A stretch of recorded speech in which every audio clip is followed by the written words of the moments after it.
their first set of bans. Viego is out. They do not want to be playing around that again. Also, another jungle ban there in the Diana. So, yeah, 2 of the junglers the closer has played so far are taken off the table. Aphelios also banned away. Thresh, Trundle, and Syndra, your other bans on the 100 Thieves side here. Okay. Xin Zhao the first lock-in. Yeah, do they want to run the Trundle into it or the Lee Sin into it? Trundle's because okay. Well, they get to run Lee Sin into it then. Good ban by 100 Thieves focusing Santorin because, man, I actually really like the Trundle into Xin. You can make the Xin. You can force poor situations for Xin a lot because Xin has no escapes unless there's something for him to W, then E charge around. Trundle Pillar is very effective. Plus, you can go with the red smite old style where you can just bite him and look for the, once you get advantage. Just get in there and bite him. Just get in there and bite him. The old style flowers. That's how we used to fight, okay? That's kind of League of Legends. I'm sure you can agree there as a Skarner player. Just get in there and sting him. Right back to the Champ Select here, though. It is going to be another tactical Kalista game. I am a big fan of Team Liquid bot pile style games, so putting him on Kalista with CoreJJ, focusing on lane, trying to gain advantages that way, it definitely can be a viable path to victory if you can control those dragons. That was the missing link in this last Team Liquid game. They had a lot of gold early game, but they did not have the early dragons, and that is what cost them big. And we've got that Ryze locked in for TL. Can that work out better than LeBlanc? I mean, Jensen had an amazing early performance on LeBlanc, but then just getting caught that one time in the bottom lane led to true disaster for Team Liquid. Looks like 100 Thieves, they were pretty happy with the scaling that FBI's Tristana provided in the previous game. They'll double down on that, go back to it here in this one. Also picking up the Orianna here in mid for Abbeddage. I'm already thinking which jungler is going to get to bottom side first then.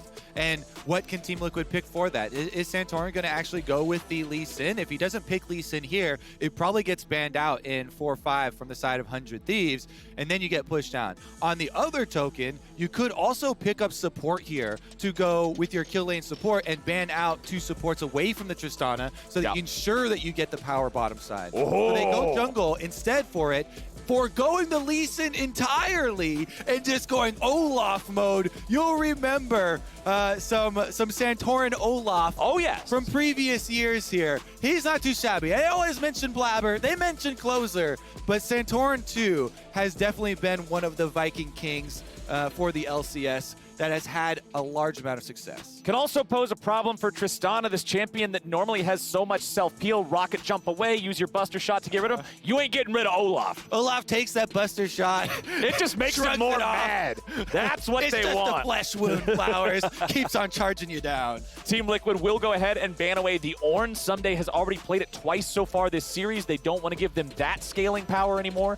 Rel banned out by the side of 100 Thieves. Team Liquid really focusing on this top lane here, getting rid of the other blind pickable top laner here in Renekton. Yeah, we could see the Gangplank ban here. Nope, Jace instead. Now, Gangplank looks really good for blind then, because Gangplank also gives you the ultimate to further increase your incentive on the bottom side of the map. Yep. Is that what they go for? Is he going to throw it down, though? Aurelia has not been banned. True. So they could still flex. Bard JJ, yes, okay. CoreJJ picking up the Bard. You mentioned it at the start of the day in our first game, how CoreJJ is just, hey, Bard became a part of the series in TSM, right? And now he's here. Now Bard is magically a part of this series too. This is the ace in the hole. I would say CoreJJ was the better Bard as well for that one. We'll see if he can get up to his roaming ways again. It's an interesting pairing with Kalista because you don't have to perma-roam on Bard either.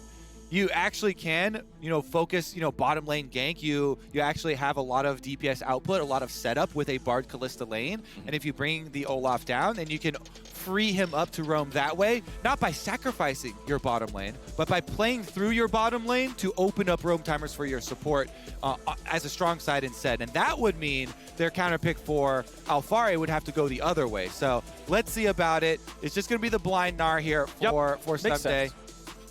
Not a big surprise for them as far as the team fight that they're setting up here. It's a very classic one. They've got the Orianna there. Leona, Gnar, Orianna, great structure for their team fight. Yep, These champions all work together nice and easy, but what will be the final piece in the machinery here for Team Liquid? This was banned last game, and now they're giving the Camille over to Alphari. The power of that split push potential, the power of the 1v1, and then in the team fights, the ability to lock down individual targets. The one thing he will have to be very respectful of, FBI with a buster shot can cancel the Hextech ultimatum. Yep. Keyword there you mentioned, Flowers, is split for Team Liquid. They want to play the map. Ryze and Camille, extremely good side lane split pushers here. And when you have a Bard, it makes every lane so scary to deal with. Because CoreJJ is so good about vision control and hovers in the fog of war, threatening multiple lanes with his Bard roam, it really needs Team Liquid to start out with some early success so they can start to control the map versus 100 Thieves, and you snowball that map control into your victory, into your win condition. Meanwhile, 100 Thieves, it's much more simple. Safety in numbers, baby. Hit those combos. You got to still pull it out in game number 5. Like any insurance, you don't want to have to use it, though. Yeah, I would rather not. The entire point of insurance is to hope that it doesn't ever get used. Now, game number 4. 100 Thieves wins this one. They're into the final. Team Liquid will drop down to the lower bracket and then face the winner of C9 TSM, which is going to be an incredible series of its own, I hope, playing out tomorrow. Now, let's see if we get anything at level 1. Yeah, I mean, it would be so big for 100 Thieves. This would be their first return to the LCS finals since their inaugural split, since they formed as a team. Yeah. That's pretty incredible stuff. And a reminder to everybody out there watching, we got the free Pro View matchups every game, and here in game number 4, it will be those bottom laners, Tactical and FBI, going up against one another. The Tristana versus Kalista matchup. Both these AD carries can be very powerful in lane, so if you're trying to get past that laning phase without me being angry at you for getting double killed before my second buff spawns, hey, make sure you check that out. And, you know, last game it was fairly exciting. They double KO'd at like level 3 or level 2, all ending off of the Tristana jump there right on top of his head. And yes, game number 5, more silver scrapes would be enjoyable. 100 Thieves, as we said, though, don't want to have to use their insurance here and are going to look for that team fight. Okay, so let's go ahead, just take stock of everything here real quick. Tactical with the cleanse versus FBI having the heal. Ignite versus exhaust on the supports as well. So difference in both of our bottom laners. Everything in the solo lanes, par for the course with teleports ready to go. As, we already got the engage here in the bottom lane. Tactical getting engaged on as everybody's got the focus. FBI's got a lot of spears in him though, and he's got to be careful. Tactical with a flash over the wall. It's first blood for FBI. Auto attack for auto attack. I'll see you in hell. We're trying to sell tickets to the bottom lane bonanza, Flowers. Double KOs. Last time it was at level 2. Now it's level 1. I love it. Oh, 2 of the best bottom lanes in the LCS going full on, no holds barred aggression in the bottom lane. I told y'all to watch that pro view. I told y'all how to do it. Let's see how they did it again. Okay, so they're going to push up towards here. You're looking at the minion health. Once that Bard Q misses, it's the signal. Huhi says, I can land his Zenith Blade. They walk right up on Tactical. Exhaust goes down, and so FBI, he actually just fights through it with the exhaust on him, blows up the E charge. The Ren comes through to chunk him down. Tactical has the early step on the wall, allowing CoreJJ to get the last chunk onto the Tristana before FBI can then flash over, meaning they both only have health for 1 auto. Yep. 1 auto, and it's Tristana who has the faster attack wind-up animation. She just shoots you and the bullet comes out. Kalista has to pull the spear back up here by her head, so she loses out on the 100 gold for the first blood. Nicely done there. 1 for 1 in the bottom lane. Game number 4 starting off bloody, and it's only going to get bloodier. Huhi always looking for these Zenith Blades and these chances to go in. CoreJJ back down to 200 HP. Now, the thing is, you have to pay attention to where the waves are pushing, because whenever you have volatile lanes like that, it attracts junglers. And this means for Team Liquid, since they've got Santorin doing a bottom to top clear on Olaf, they have to cede control in the re-engage there. So they just back up, they're under tower, they're just defending. Meanwhile, 100 Thieves, they need to go full out aggression.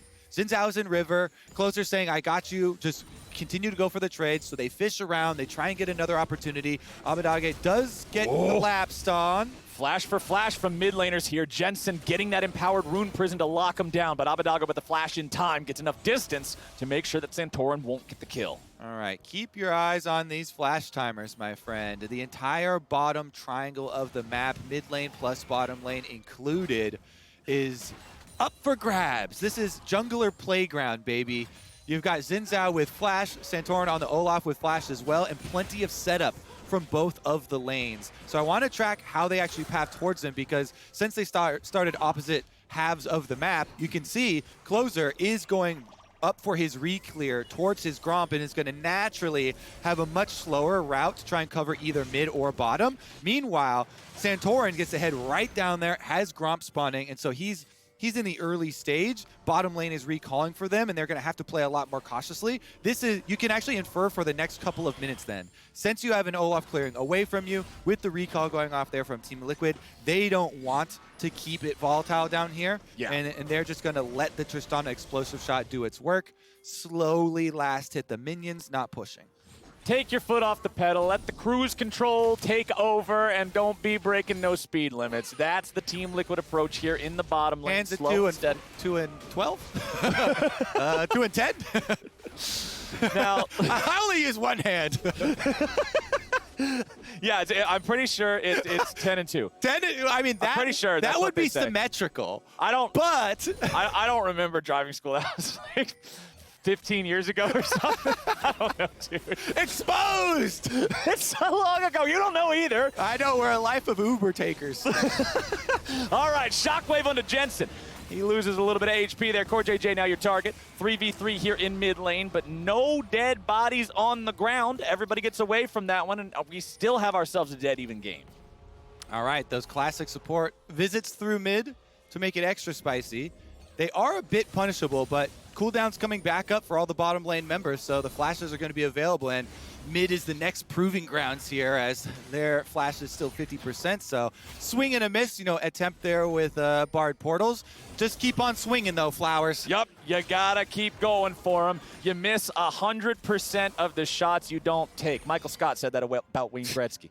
Now up here in topside, Closer still doesn't have his level 6. He is about 10% away from that mark. So he needs one more camp to get to that critical ability. Santorin also still only level 5, as CoreJJ is roaming around the way you like to see a Bard do. Ssumday has just now teleported back into the top lane. And remember that we've got the Hextech ultimatum from Alphari. Pick potential is there. The ward over the wall into the Tri-Brush will spot CoreJJ, so Ssumday knows that Team Liquid is looking at this top half of the map. Yeah, lockdown potential here. CoreJJ finally is going to back off on the Bard and return to the reset. First one there will be Huhi. Remember, when you're left alone too, as a Tristana Kalista, since Tactical has Cleanse, and you have the advantage of the extra combat heal in the 1v1 AD carry versus AD carry, FBI gets to keep on pushing, just keeps blowing up the lane, harassing Tactical here, forcing him back under the turret, and that is drawing a crowd. Okay, level 5 for Huhi, level 6 for FBI. Tactical with a level 6 of his own, but considering CoreJJ goes on walkabout a lot, there's not always a situation where you can use that ulti as Tactical, so we'll see how often that ends up getting pulled in here this game. 7.5 minutes in, dead even still. Abbeddage and Jensen, both with those ultis ready to go, neither one with flash. You can see that Jensen's flash will come up sooner compared to Abbeddage, as Alphari jumps away from the Mega Gnar, does not want to deal with him in that empowered form, but Alphari does have about a 2.5 wave lead in terms of the farm here. Interesting timing desync too on the supports, because you can see on the minimap right now, full bottom lanes are recalled for both sides. CoreJJ recalled a little bit later on Bard, but you can use the tunnel through the side of the wall coming from Fountain to gain a lot of distance. And he should, since Rift Herald takes so long to actually take, the full 10 members could easily show up for this. Oh, we could just have a giant party at 8 minutes into the game. Rift Herald o'clock is about to strike. 8-minute team fight. Why not? Let's do it. Game number 4. It's time to bring the heat. No ulti for either one of our supports. CoreJJ is only level 4. Smite's ready. Okay. Huhi's going in. They're seeing if they can find anything here at the start on the 100 Thieves support. It's going to be Rift Herald going over to the side of 100 Thieves here. So they pick up their objective. They disengage. You call that a success. Yeah, Santorin even tried to flash to get in range for the smite steal. Maybe he was trying to flash for an E combo with his smite, but it was taken away quickly there. And Huhi did pick it up, though. Normally, it goes onto the junglers. This time, it's on the support, so that means Huhi will need to continue roaming if they want to use that somewhere other than bottom lane. And it's going to be interesting, too, because this is also the team with the Tristana and the extra demolition capabilities there, so should be able to feed even more money into FBI to try and get him to that scaling point, get him to the multiple items. Meanwhile, return to bottom side for CoreJJ and Tactical to try and push out.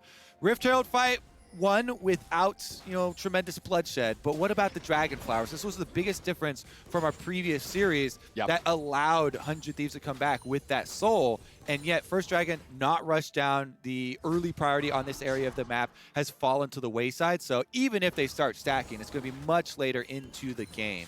Now, here in the bottom lane, FBI and Huhi. Huhi's still only level 5. CoreJJ doing the same, but Closer's made his way down.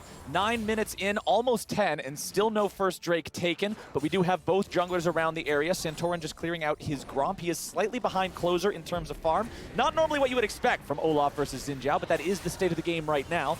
Shelly charging up, ready to go. CoreJJ and Tactical getting some good damage down into FBI, and they won't get any more than just the base 2 plates out of that Herald. It's kind of funny, too, because, since Huhi's the one who picked up the Rift Herald, you have increased importance on wanting to split it. Here's the engage. Huhi's already ready to go. Nice use of the ulti there, but the magical journey, Tactical just sucks him in, goes through the portal, spits him back out. Hey, everybody gets away. Yep, cleanse cooldown used here for Tactical, so not too dangerous for them. Ultimate used on top of it, and they're both able to exit to safety. Now they can re-engage too. Dragon started and Huhi goes in after Santorin, but Team Liquid doesn't have the bodies nearby to immediately start some sort of a fight. They do, however, have enough reinforcements to force their opponents off of the Drake and take the objective themselves. No, that Dragon was so low, and they actually did not just stick around to force it down. CoreJJ and Tactical coming up the river. They got a little bit of an excessive chase on an Olaf that just has to pop ultimate. Really like the reaction there from Santorin. He draws them away from the objective, buys time for his bottom lane to come up, and secures a critical one. First Dragon, and an Inferno at that. Here we go, though. Alphari could be in a bit of a bad spot here. Abbeddage, the first one to join up, but Jensen immediately follows with a TP of his own. Santorin cannot go in any further. He has no Ragnarok. This ends up paying dividends. The bottom lane river fast forwards into this, and it's another kill for 100 Thieves. What a hilarious march there. We've got a 1v1 started, and then new challengers approach. Dun, dun, dun, both mid laners teleport up. They're answered, so the defense is there. Oh, a third challenger, Captain Flowers. Now junglers are both approaching. But as he states, only one of them had the ultimate, and Santorin with no escapes on the Olaf. The last challenger just gets burned down, sent to Valhalla, and the extra money in the pockets of 100 Thieves. Now 1.7K, the FTX gold advantage. They are feeling good about it here. Abbeddage wanting to get away. Realm Warp goes in. Jensen looking for something, but he ain't getting nothing. That was such an easy escape there for the 100 Thieves mid laner. Team Sad B. Jensen, he's not having to use the Realm Warp just for that. But hey, Team Liquid, they have better scaling than they had in the last game, because at least you got the Ryze that can just be that incredible late-game cannon. But you still have yourself the Kalista compared to a Tristana that will outscale. And you know that that last game and that throw, that incredible 12K gold difference that did not matter, has to be on their minds. And it's a lot about spreading map versus condensing map here. Team Liquid definitely want it as open as possible, whereas 100 Thieves would like to condense it quickly. Gonna set up a blue buff handoff there to Abbeddage right before the fight. Huhi getting caught out a little bit, but they're the ones trapped in here with him. He tries to flash forward to provide a little bit more CC, but he didn't have it. Closer's ready to go and forces the flash back out of Jensen. Ulti out of Santorin now too means another fight won by 100 Thieves. Yeah, extra flash used, but they gain the territory in the river. Alphari should be able to just return to farming on top side here on the Camille. Doing quite well for himself, by the way. Still scaling up. Camille looking quite possibly like a mid-game roamer. We'll see once you get your Divine Sunderer done, if he starts to try and move around the map to look for picks with the Hexite Ultimatum. Again, ideal scenario, Team Liquid would like to take down these two side lane, at least outer towers, and then create those opportunities where CoreJJ fishing around with Bard ultimates. He can actually throw them at someone who doesn't have self-speed like Abbeddage and usually just walk out of them. But that's an 0 for 2 on an uncc'd Orianna. Orianna definitely one of the best at, I just pop a W and walk out to the edge. No big deal. CoreJJ gone fishing, but just reeling in a whole lot of nothing. He's now getting caught by Closer, but a magical journey through the wall gets him away safely. 100 Thieves with control over this bottom side river. Unfortunately, there's nothing to really earn with that here in terms of a big objective. The dragon is not spawning for another 90 seconds. 100 Thieves, however, do find themselves a nice blue buff waiting on them, and depriving Ryze of that always feels really good. Stop a little bit of his spell spam, his wave clear, slow down the tier stacking just a little bit. Both mid laners' tiers are very, very close to one another, about 10 mana apart, so those will hit that 360 point around the same time. Here in bottom lane, you can see Closer once again grouping up with Huhi and FBI just in case they can make something happen. But it looks like CoreJJ and Tactical are pretty wise to this and don't want to put themselves in a bad spot. We also have Rift Herald number 2 at the ready, so if 100 Thieves can just transition back up to top side now, another big cooldown blow. Yep. Good trade there. Abbeddage, these early game Orianna ultimates don't do a significant amount of damage, so if you can just use it there in an ult trade versus Olaf, who the champion loses so much value without having his ultimate to be able to charge into these skirmishes and these team fights, whereas the Orianna still is fairly simple as far as the utilities she can provide, allows them that second Rift Herald we're talking about. And FBI with the flash. He's ready to go, but oh no, my friends. The rocket jump is interrupted and Tactical gets a payday. Perfect turnaround there from CoreJJ. Exhaust denies the flash kill attempt from FBI. He then is a sitting duck for that ultimate. Guess what? CoreJJ lands those 10 out of 10 times, baby. And the timing on the Kalista ultimate is also well prepped on exiting stasis, so there's no way for Rocket Jump to get out. It's too slow of an animation. Nicely interrupted by the Team Liquid bottom lane. They get the kill onto FBI, however, 100 Thieves, Ssumday, and Closer finish up on top side with the second Rift Herald that they were able to start out during all the action. But hey, that was first turret of the game, 16 minutes in. That's a pretty slow first turret by most measures. They will convert it into a second turret kill. You mentioned in one of the previous games how much money those are worth now. Big gains there for 100. Yeah, those side lane secondary turrets are the most valuable in the entire game now that they have been juiced with gold. Second Dragon does go for Team Liquid though, so small price. It seems like we're kind of reverse from previous game. Well, unlucky for Team Liquid, they also get Cloud Soul. So, feels bad one. That is definitely a rough one. Let's see. Extra move speed, though. When you want to spread the map and you're trying to it's really good for Olaf. Play side lanes, plus you have some champions like Camille, Olaf, Ryze that can make pretty good use out of it. It's not as much as a meme as sometimes it is. Yeah, you know? Sometimes it's a mega meme, but with Olaf, I generally think it feels pretty good. Oh, it definitely feels good just in individual cases like that, but also to how they want to actually play this game out. So last time around, Mountain Soul was the best to try and deny burst damage from a Fed LeBlanc. This time around with, Cloud Soul, speed as well as ultimate cooldown reduction might be just what they need, but it's going to really determine on can they actually get down the rest of these outer turrets to be able to really work with more space. Everfrost picked up now for Jensen. You can see that coming up at the bottom of your screen. So the chain CC potential, if you can go for a flash-empowered Rune Prison, follow it up with an Everfrost, you can get somebody stuck there for quite a while. Remember that FBI does have heal instead of a cleanse in this game like Tactical does. So there is always some pick potential if Jensen can find the angle. 3.5 minutes until the dragon respawns. So nothing really to fight over here in this bottom side river. Bottom turret has been removed already, so it's not like 100 Thieves have anything nearby to fall back to, but considering they still have a 3-man squad down here, they don't seem too afraid. We just have a vision battle going on right now. Team Liquid trying to get as much control as they can. That's going to be a huge part of their game plan moving forward with these split pushers. Vision to protect them and make sure they're ready for the collapses. Abbeddage too is ready to go with this Orianna. Level 12, Luden's done, plus has healing reduction with the orb.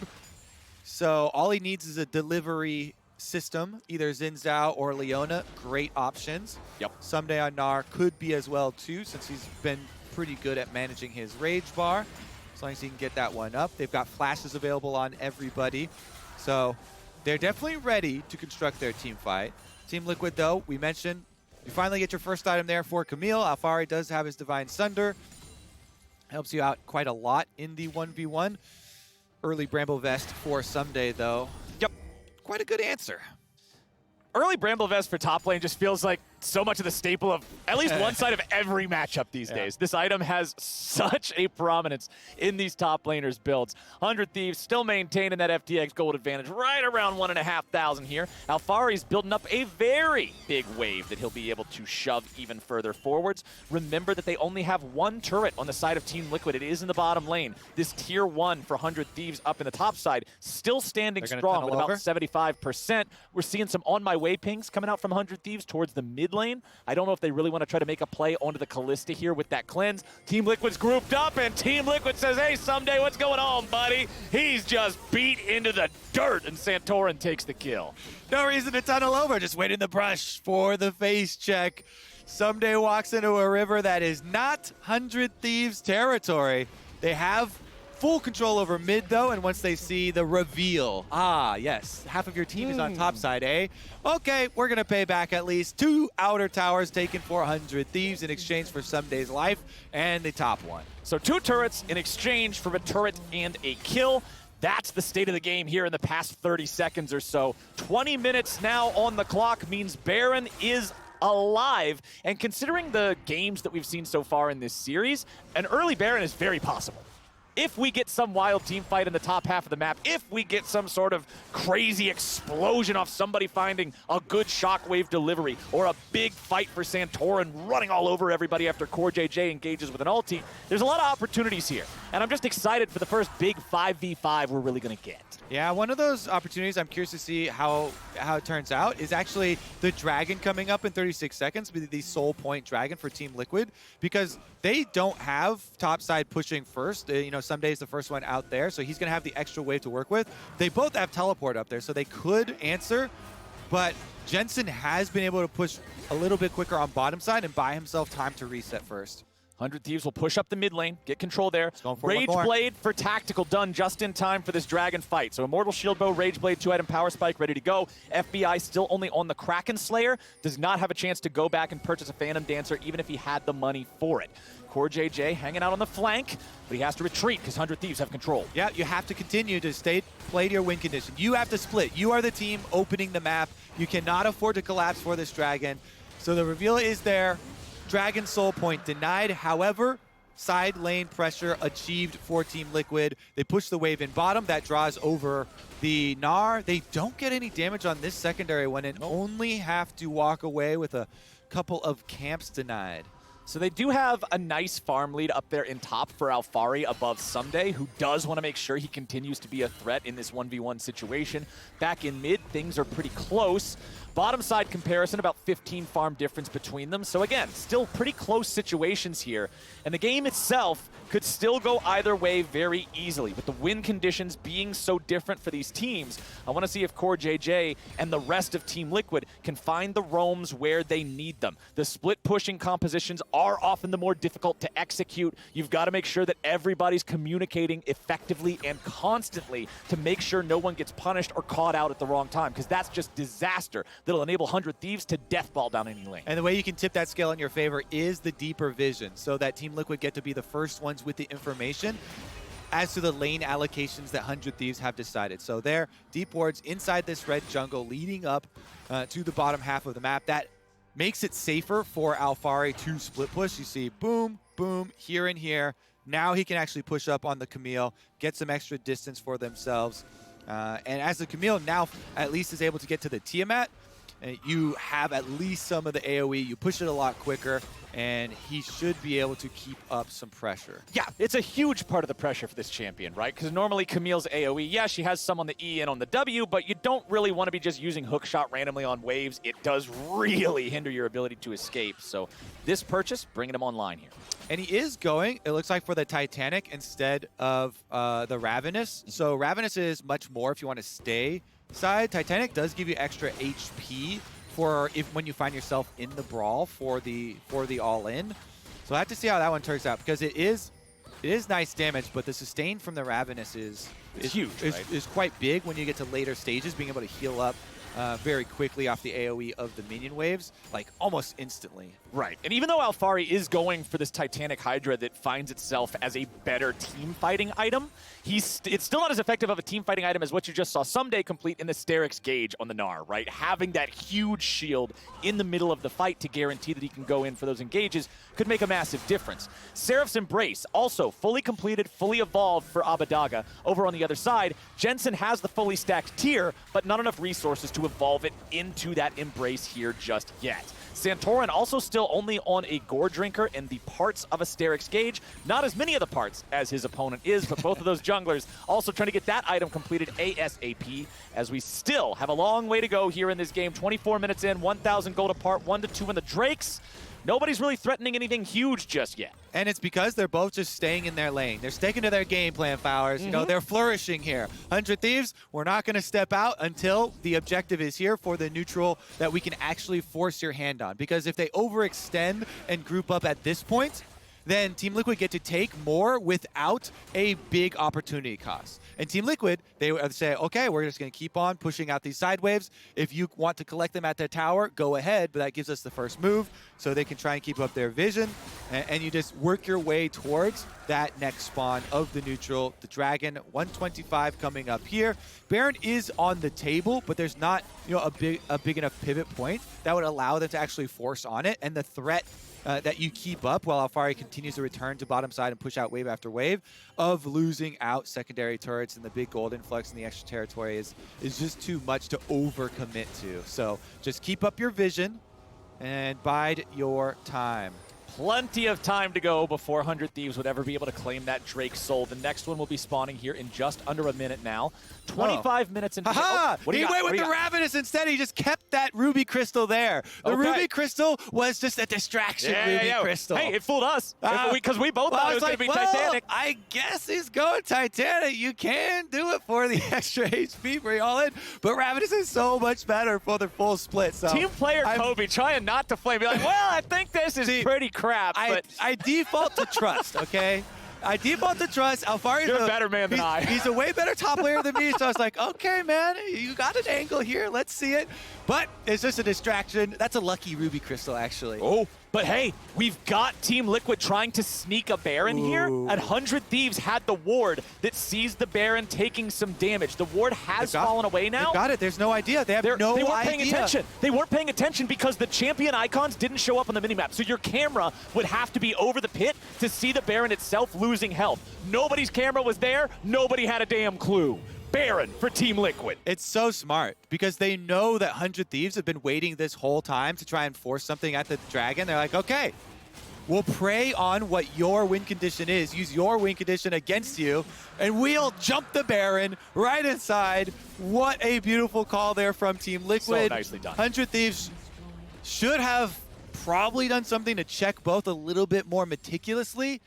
They got lulled into a false sense of confidence, you know, having river vision. But when you're against Bard and, you know, there's blast cones over the back of the pit as well, very happy for Team Liquid to be able to take that one. So now with Baron, you get to live the split push dream. Oh, baby. This is exactly what the doctor ordered for Team Liquid. Now, how much can they get done? They'll have this one for the next 2 minutes or so. Mid lane tier 1 turret still standing. 100 Thieves have kept this thing alive for 27.5 minutes so far. We'll see if Team Liquid has the remedy for that ailment here soon, now that everybody's wearing purple. 2 turrets standing outside the base in mid. Oh, CoreJJ got caught.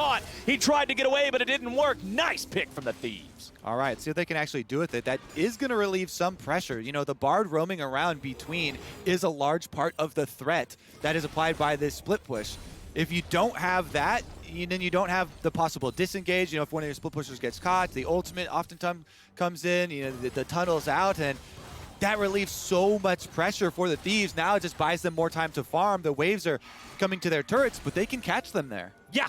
Getting single picks We often talk about in League of Legends, you know, it's not just the kill, what does the kill It's a relief get you? pick. Yeah, it's a relief pick. It's not like this had to transfer into any sort of an objective. The objective is slow down the enemy's Baron timer. And as soon as you take that one man off the map, hey, congratulations, objective achieved. Yeah, I remember, you know, it's like Captain Flowers gets a little rowdy at the party. You tell, hey, sit down. Take 5 seconds here. We gotta Breathe. chill. We gotta chill. Relax. That's what we're doing. We're timing out. We're mental resetting. You can't get too rowdy when you got a Baron buff. Now, return to the party. He's Now back up. we're back He's to back partying, in. CoreJJ's party, and look at him go on that Cloud Rift, baby, speeding around. All righty, he's got Santorin right next to him. They're ready to go. Closer is stuck fighting Alphari. He's in the Hextech ultimatum. He tries to dash back out. They're not going to get a whole lot there with a shockwave. Closer's under pressure, and Santorin's getting it done. Abbeddage is going to be your next target there, going into the stasis, able to stay alive, but the man's not going to be standing much longer. Now he's taken down. Now they're going after Huhi. Now they're going after Ssumday. They ain't just going after him, they're splattering him. Ssumday tries to get on out, but hello, it's Team Liquid with a 4 for nothing. And they party hard, Flowers!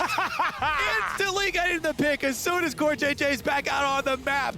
This thing just blows up in the 100 Thieves' faces.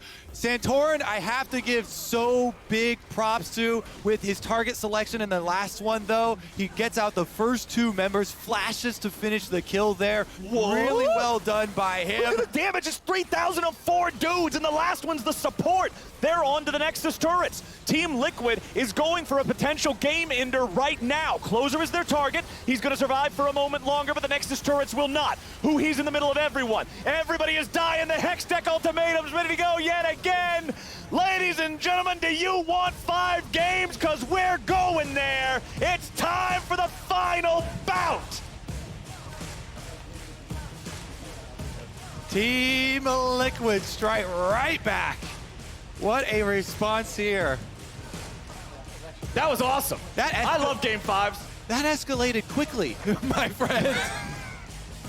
The slow tug of war. Ooh, split push. Can they crack the base? Can they not? Ooh, they got Baron now. Maybe they'll get inside. Boom! And it's all over. See, I love this because y'all weren't there for our conversation in the caster room before today's series.